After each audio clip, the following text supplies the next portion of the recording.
Making the headlines tonight, state government to commence immediate intervention on the collapsed bridge on Nibo Omoawolo. 4 Anambra girls selected for 2018 UK Chevening Scholarship. Flood kills soldier, 9 others in Kebbi State. Rat fever kills 14 people in India.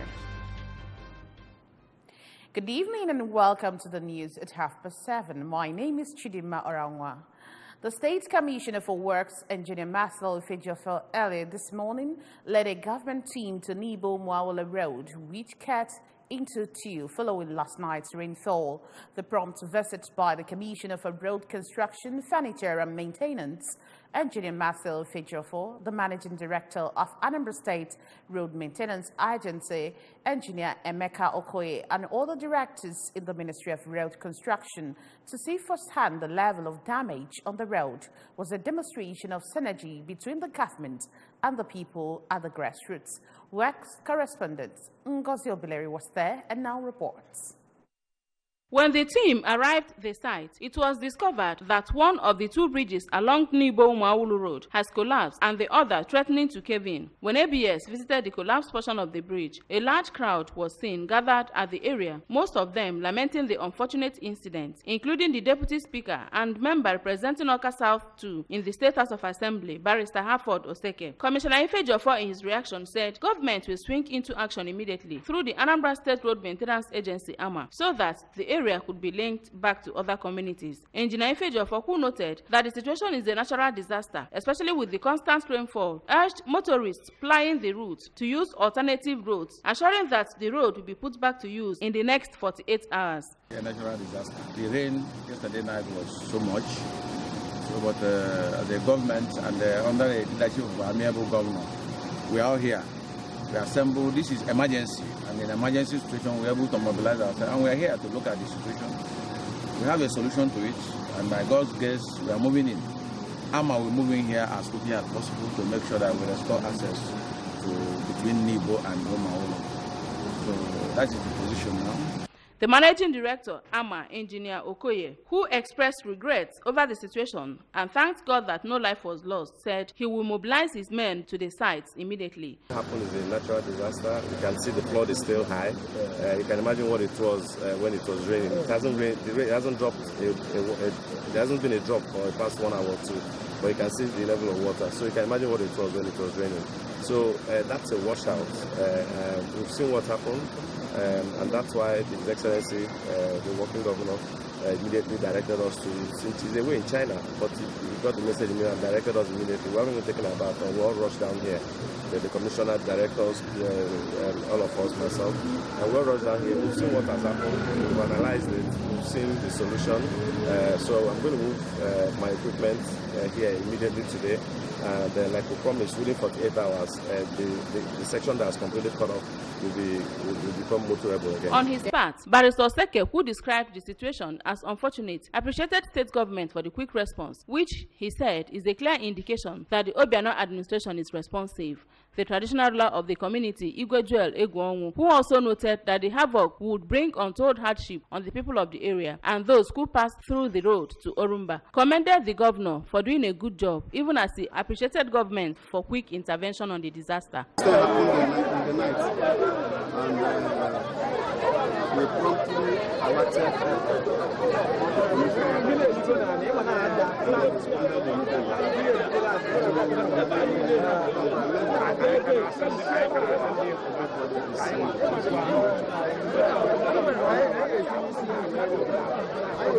From Omoawolo in Oka South Council area, I am Ngozi Obileri for ABS News. 4 Anambra girls have been selected for the 2018 UK Chevening Scholarship. The Chevening is the UK government global scholarship program that offers future leaders the unique opportunity to study in the UK. The scholarships are awarded to outstanding professionals from Nigeria and other parts of the world to pursue one-year master's degree. This year, 50,000 applicants were received worldwide, while over 1,000 applicants were interviewed and 1,765 scholars were selected from over 141 countries. Out of this number, 4 indigents of Anambra State emerged beneficiaries. The beneficiaries are Blessing Agunwa, Ezinne Chukuneta, Lilian Umakone, and Oge Aduku Opota. In her reaction, one of the beneficiaries, Blessing Agunwa, a registered nurse, expressed delight for the opportunity offered by the scholarship and urged other youths to aspire to build their academic potential. The beneficiaries would soon depart for UK for the study. The governorship aspirant of the All Progressive Grand Alliance, ABGA, in Imo State, Mr. Frank Neje, says rebuilding of Imo State is a task that must be accomplished. Mr. Neje, the founder of ABC Transport and a former president of Owerri Chamber of Commerce, who made the assertion at a media interaction at a Mayfair Hotel and Conference Center, Owerri, noted that Imo State deserves a better deal in good governance, which as exemplified in Anambra State under ABGA leadership. Details of this from our studios.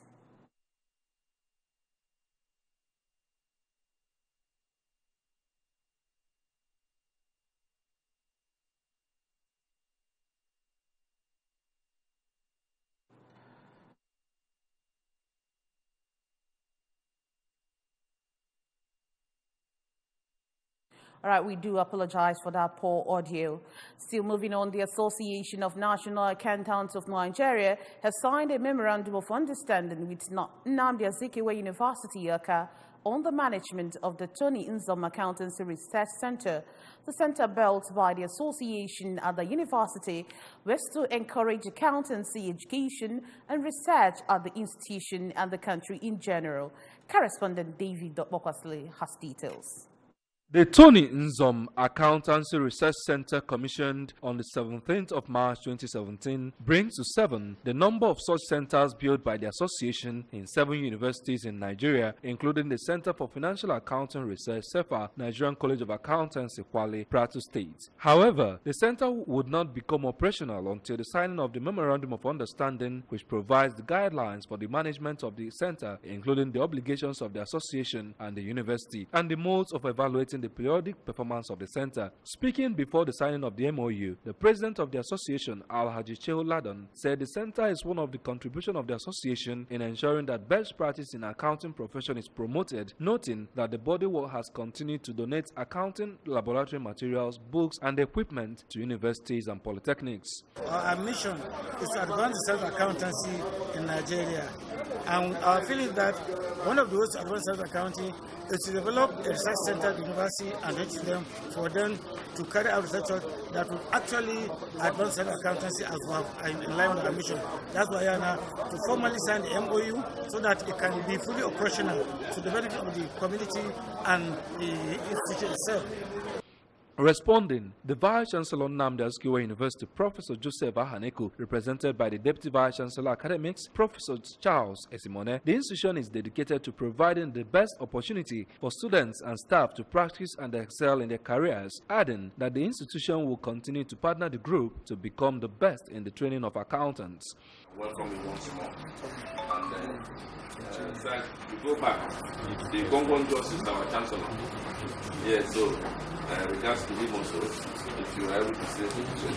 Signing of the MOU by the association's president, Alhaji Shehu, and the vice-chancellor, as well as the presentations of plaque, formed the high points of the event. Later, the delegation comprising of the president of the association, the second vice president of the association, Professor Benjamin Osusoma, the director general, Nigerian College of Accountancy, Dr. Femi Adebisi, the registrar and chief executive officer of ANAN, Dr. Nuruddin Abba Abdullahi, and other national and zonal officers of the association moved to Chukwuemeka Odumegwu Ojukwu University, Bariam campus for the opening of the temporary venue for the Nigerian College of Accountancy Mature Students Study Center for Professional Accountants, South East Zone. Receiving the group on behalf of the Vice-Chancellor of the University, Professor Gregory Nwakobi, the Deputy Vice-Chancellor Administration, Professor Solomon Ekwenze, assured that the university will always fulfill its obligation in ensuring that the center becomes a center for promotion of postgraduate studies in accountancy, while expressing confidence that the center will greatly help the university in her drive to become a center to reckon with in research and education.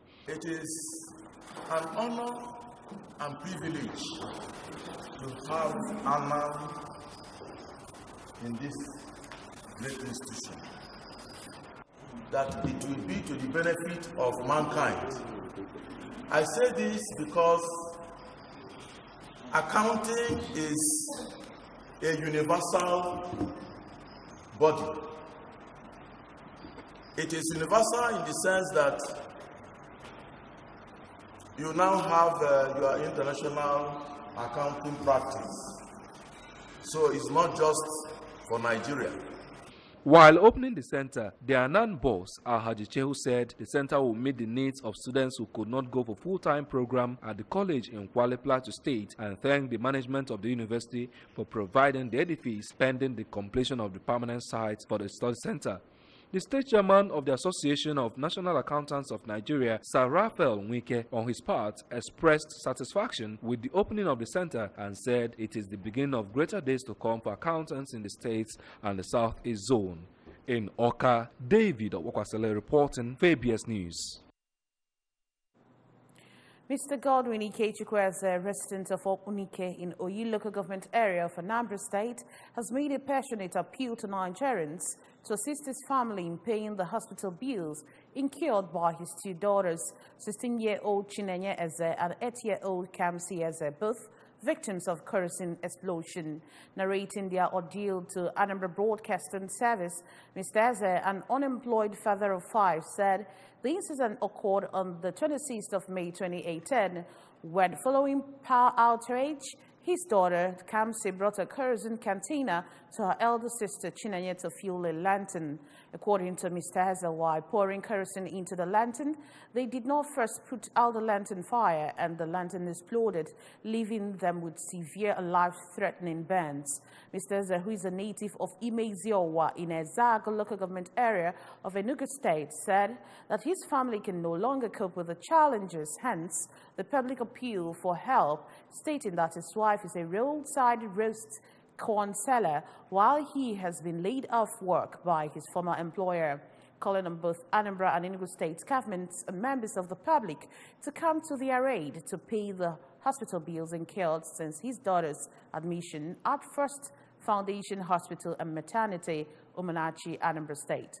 To help Chinenye and Kamsi Eze and support the family, please pay into their father's account number, Eze Godwin Ikechukwu First Bank account. The number is 3027501604 and the telephone number is 08074287955.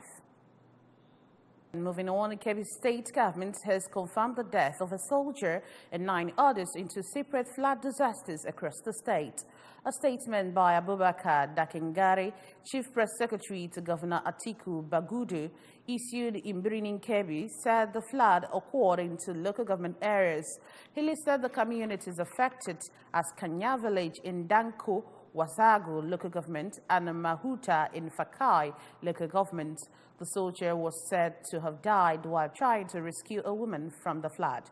Dakangari said although the body of the woman was recovered, that of the soldier had been washed away, but efforts was on to recover the corpse. He added that the remains of 5 victims were recovered by Kanya and 3 in Mahuta.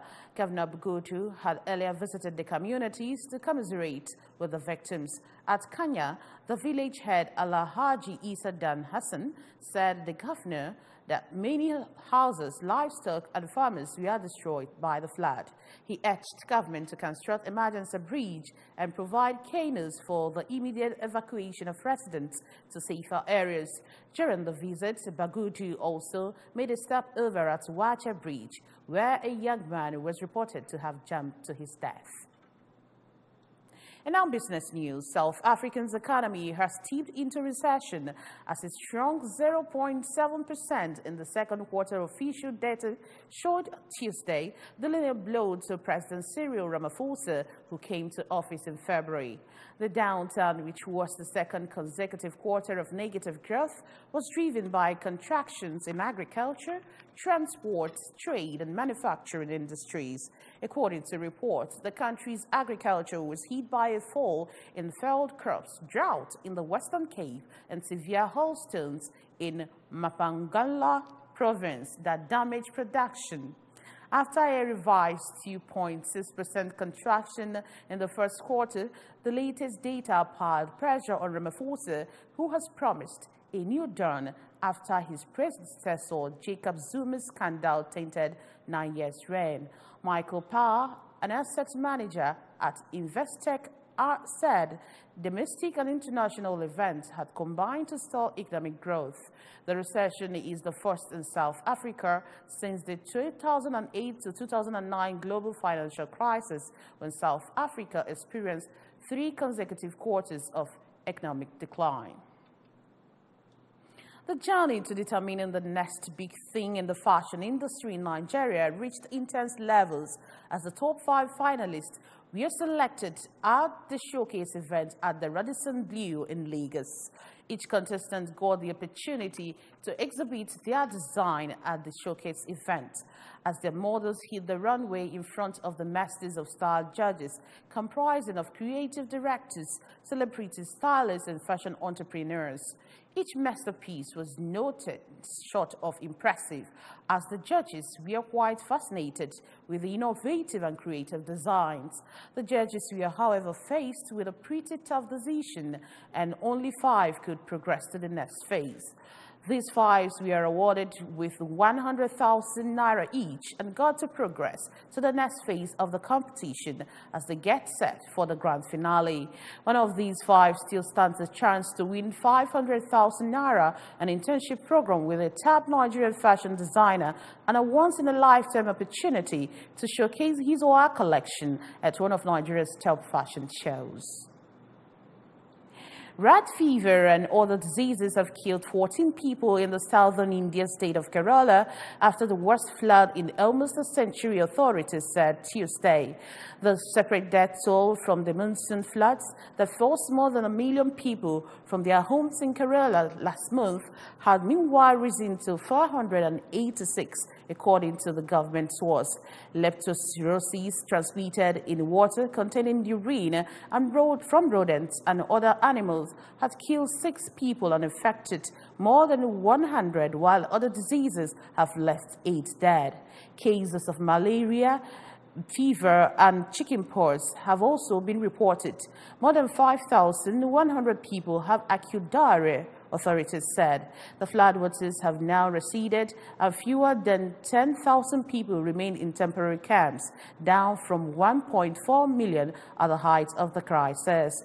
The monsoon, which lasts from June to September, causes widespread death and destruction across South Asia each year. The death toll in India this year currently stands at 1,400 across 10 states, and heavy rainfall is forecast in the several areas in the coming days. In our sports, the Confederation of African Football, CAF governing body, has appointed a Kenyan official for Saturday's Nation Cup qualifier between the Super Eagles and the Pirates. CAF appointed Kenyan's David Omweno for Nigeria's African Cup of Nations qualifier against Seychelles at the Stade Linte on Saturday. Omweno was among the 2 arbiters suspended by CAF for 3 months in 2016. He was sanctioned for disallowing a legitimate goal scored by Libya in their 1-0 defeat to Tunisia. Omnewo will be assisted by compatriot Gilbert Chovrignat, while Uganda's Max Sosonko will act as assistant referee too. And that's it on the news. But before we go, a quick reminder that you can follow news and programs from any parts of the world by logging onto our website, www.absradiotv.com. You can also like us at www.facebook.com/ABS Radio Television and follow us on Twitter and Instagram at ABS Radio TV. And now the recap of our major stories. State government will commence immediate intervention on the collapsed bridge on Nibo-Umawala Road. The Commissioner for Road Construction, Furniture and Maintenance, Engineer Ifejiofor, gave assurance when he led government team to the site. 4 Anambra girls have been selected for 2018 UK Chevening Scholarship. Flood has killed soldier, 9 others in Kebbi State. And on the foreign scene, we reported that red fever had killed 14 people in India. And that's it on our package tonight. Thank you so much for watching. My name is Chidima Arangwa. Have a good night's rest.